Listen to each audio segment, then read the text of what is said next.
Everyone, welcome back to our channel. ఈరోజు వీడియోలో నేను 3 జాబ్స్ అయితే తీసుకొచ్చేసాను, which is completely non coding and non IT jobs. వీడియోలోకి వెళ్ళే ముందు నాకు ఒక డౌట్.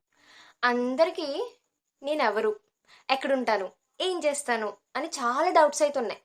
సో నేను ఒక టార్గెట్ అనుకున్నా, మన యూట్యూబ్లో ఆ టార్గెట్ రీచ్ అవగానే Q&A సెక్షన్ చేసేస్తా. లేదు మేము అప్పుడు దాకా ఆగం అనుకుంటే మీరే తొందరగా మీ ఫ్రెండ్స్ అందరికీ షేర్ చేసి సబ్స్క్రైబ్ చేసుకోమని చెప్పండి, ఓకేనా?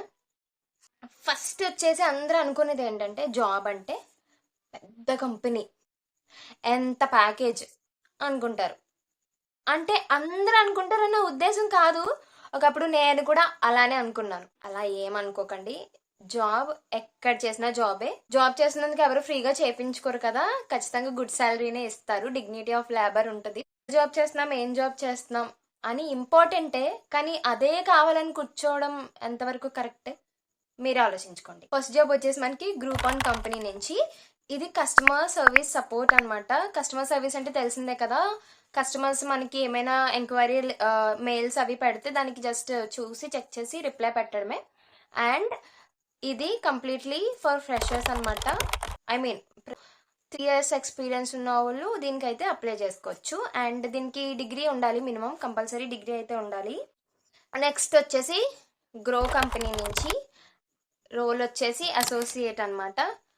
అండ్ ఇది ఫ్రెషర్స్కి మాత్రమే. అండ్ అలాగే 1 to 3 years ఎక్స్పీరియన్స్ ఉన్న వాళ్ళు కూడా దీనికి అప్లై చేసుకోవచ్చు. మెయిన్ ఇందులో ఏంటంటే అనలిటికల్ స్కిల్స్ ఉండాలి.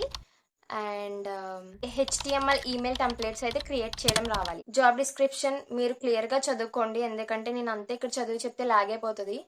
నేను మీకోసం కష్టపడి టైం పెట్టి వీడియో చేస్తాను, కానీ మీకోసం మీరు వీడియో ఫుల్గా చూడలేరు. నెక్స్ట్ జాబ్ వచ్చేసి విప్రో నుంచి, విప్రో అసోసియేట్ అనమాట. దీనికి కూడా ఫ్రెషర్స్ కూడా అప్లై చేసుకోవచ్చు.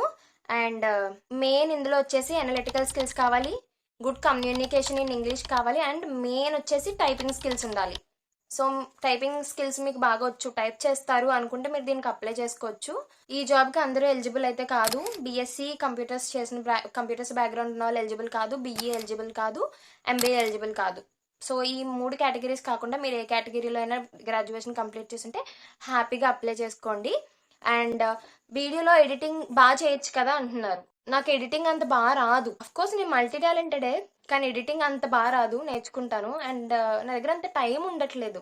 ఫస్ట్ అన్ని వీడియోలో ఎందుకు చెప్తున్నాను అనుకుంటున్నారా? నాకు ఇంకెవరున్నారు, మీరు తప్ప, అందుకే చెప్తున్నాను. సబ్స్క్రైబ్ చేసుకోకపోతే ఇంకా సబ్స్క్రైబ్ చేసుకోండి, ఓకేనా?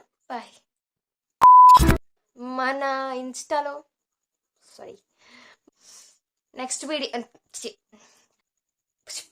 ఎఫర్ట్స్ ఇద్దామని ట్రై చేస్తున్నాను. నేను గుడ్ ఎడిటర్ కాదు, అందుకోసమే నేనే ఇస్తున్నా. నెక్స్ట్ పోస్ట్ వచ్చేసి